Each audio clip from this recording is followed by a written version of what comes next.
You're listening to the Otis Jiry channel.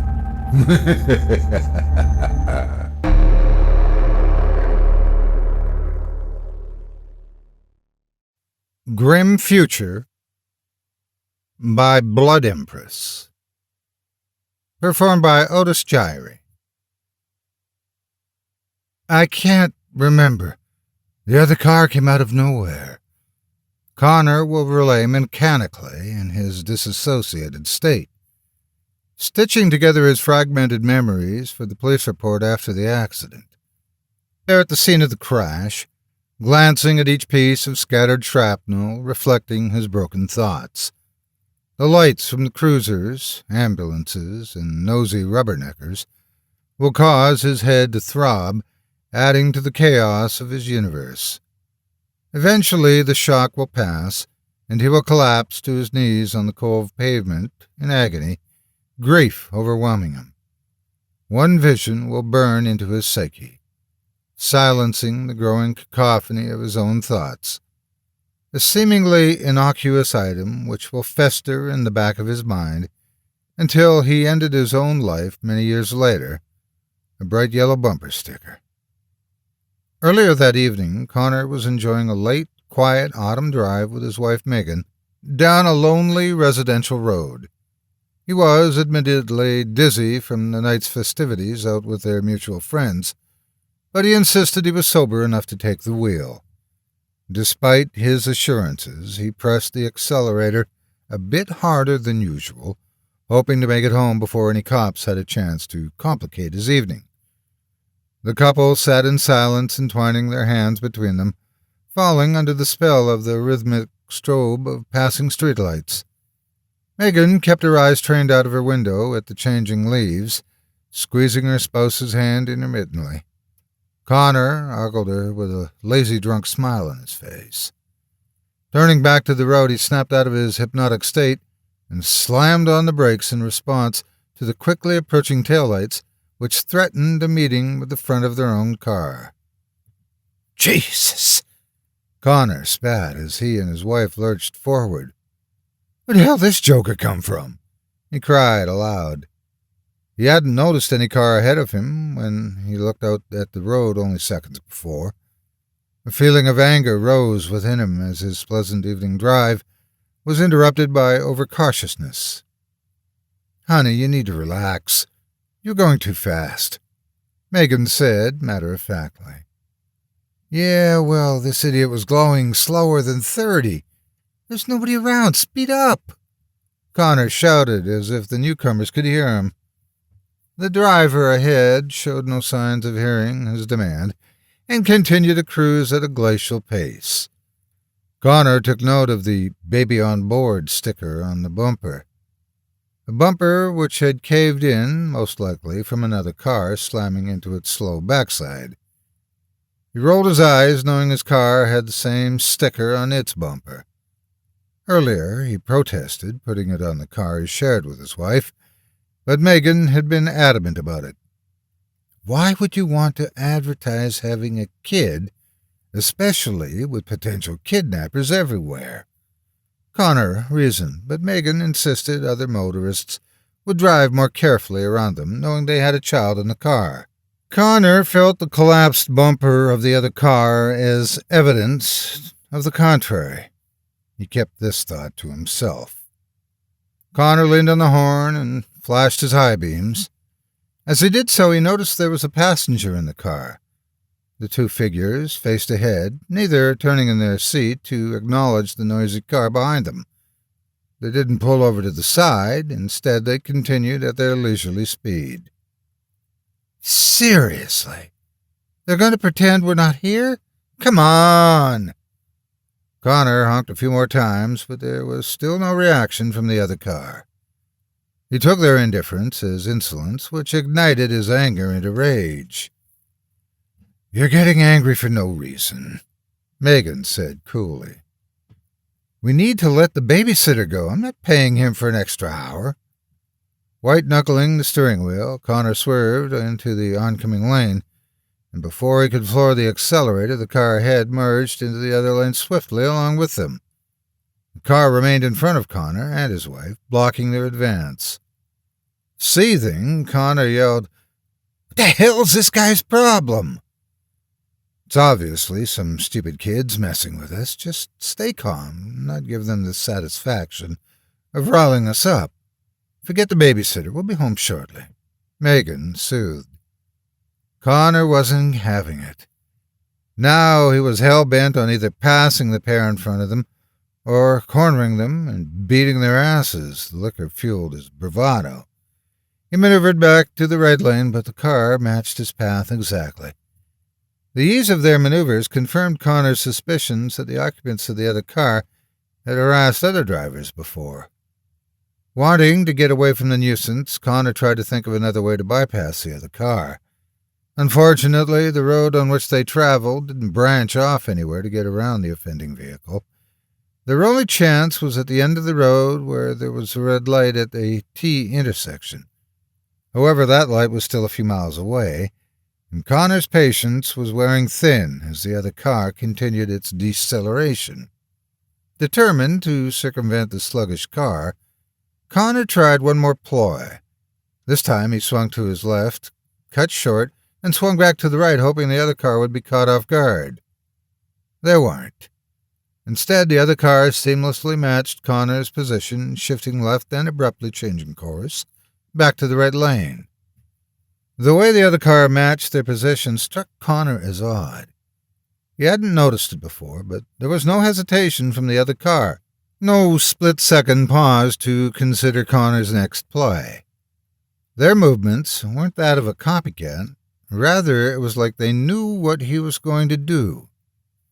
Connor's brief feelings of confusion were overcome by his feelings of anger, and he responded to the other car's tricks in the most childish way he knew, and quickly flipped them the middle finger. He watched the shadowy figure driving the other car do the same. Again, there was no hesitation as the other driver's hand shot up along with Connor's.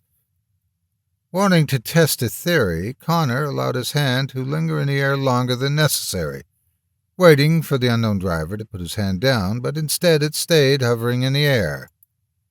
Connor's anger subsided a bit. In its place, a sense of unease crept in. He unfolded his other fingers, twisted his hand to present an open palm to the other car, and gave a small wave. Connor, eyes widened, gawked, as the silhouetted hand of the other driver slowly formed an open palm, turned to face the windshield, and waved out to the empty road ahead of them. Every motion was in harmony with Connor's actions. The mild gesture sent a ripple of fear down Connor's spine. He yanked his hand back to the steering wheel and observed the other driver do the same. "Did you just see that?" Connor flinched at the edge of panic in his voice. "You waving at the guy you've been bitching about for the last 10 minutes? Yeah, I was there for that." Sarcasm tinted her voice. "No, there's something weird going on." He couldn't take his eyes off the mysterious figure. "He's just messing with you."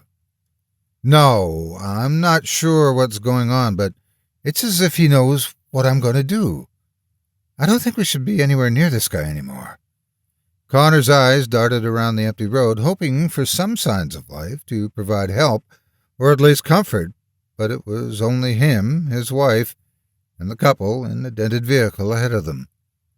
Megan noticed nothing, so Connor tried to push his worry aside, but he couldn't shake the feeling. They continued driving in silence. Connor's hands tightened their grip on the wheel, straining the skin along his knuckles. The tension increased with every passing minute until the quiet was cut short by the sound of Megan's phone ringing, which caused Connor to jump in his seat. Without turning, he felt her eyes on him, the same eyes she'd penetrated him with whenever he was overreacting. She reached into her bag and produced the phone.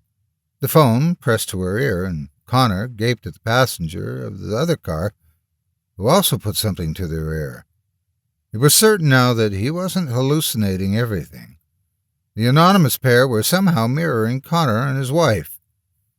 Megan hung up and mentioned something about the babysitter, but Connor was too engrossed with the occupants in the other car to hear what she was saying. Fear began to sink in, thinking about whoever or whatever was in the other car. Both cars drove slowly for the remaining few miles of the road. A million things ran through Connor's mind. He worried that the pair in the other car were sociopaths, part of a cult, possibly gang members, and that him and his wife were involved in some unnerving gang initiation. He wanted to turn around, but that would mean driving miles back the way they came, and he was afraid the shady couple would turn to follow them, and that was worse than having them lead. Mercifully, they came around a bend which brought them to the red light at the T intersection. Both cars stopped to wait for the light to change. When the light slipped to green, nothing happened. Connor and Megan waited for the other car's turn signal, but it never came.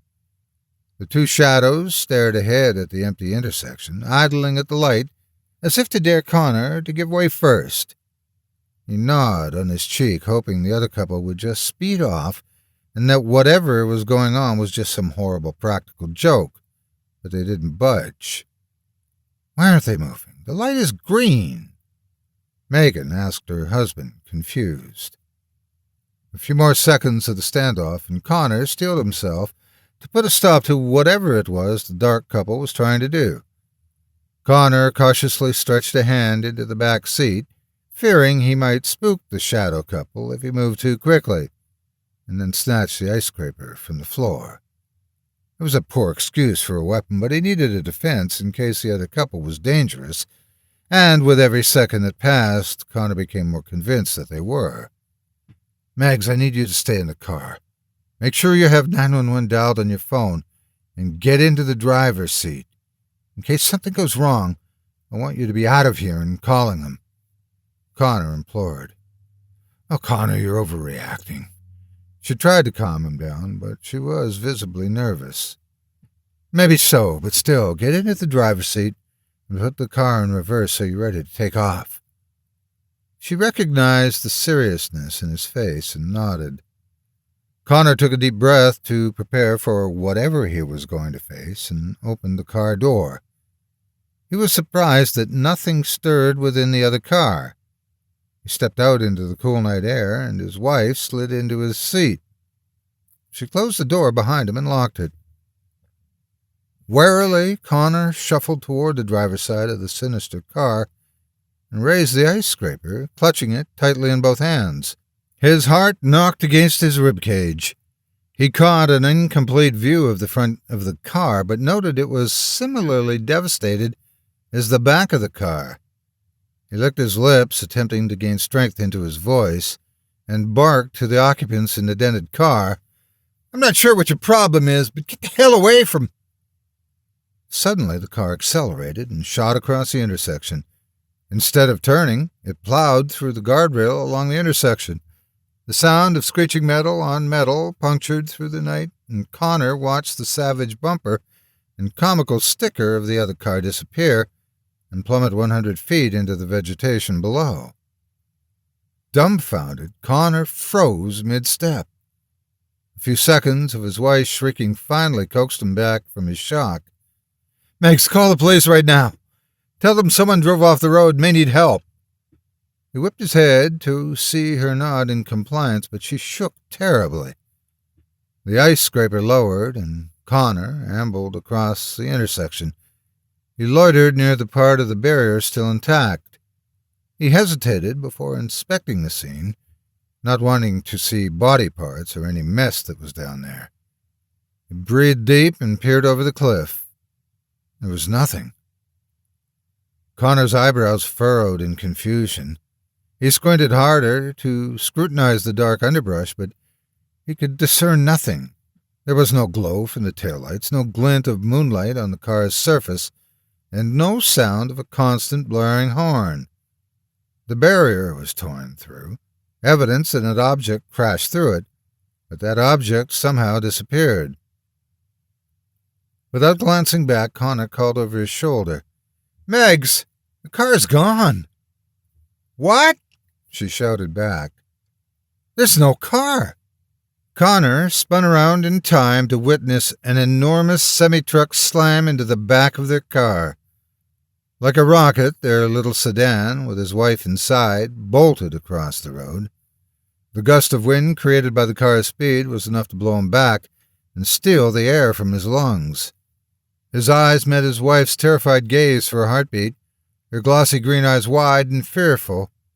Then she disappeared over the edge. A moment of disbelief passed.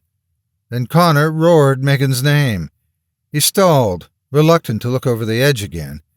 He had a small glimmer of hope that once again nothing would be at the bottom of the cliff. He agonizingly dragged his gaze back to the depths, and this time a car lay there in ruin, a crushed metallic heap at the bottom of the dark pit. Before he falls into shock, unable to think coherently, before the police arrived, too late to save his wife, Connor noticed one thing: the unmistakable Baby on Board sticker, which clung to the remnants of the collapsed bumper on the back of their car. It was unsettling to him how familiar that bumper seemed. Thank you so much for taking time out of your day to listen to this story in its entirety. If you enjoy what you hear and what I do and would like to support me and my efforts, visit my Patreon page at patreon.com/Otis Jiry. If you haven't yet, please hit the like button and subscribe today, and share this video with everyone on your social media. It helps more than you could ever imagine. Again, thank you for listening and have a great day. God bless you.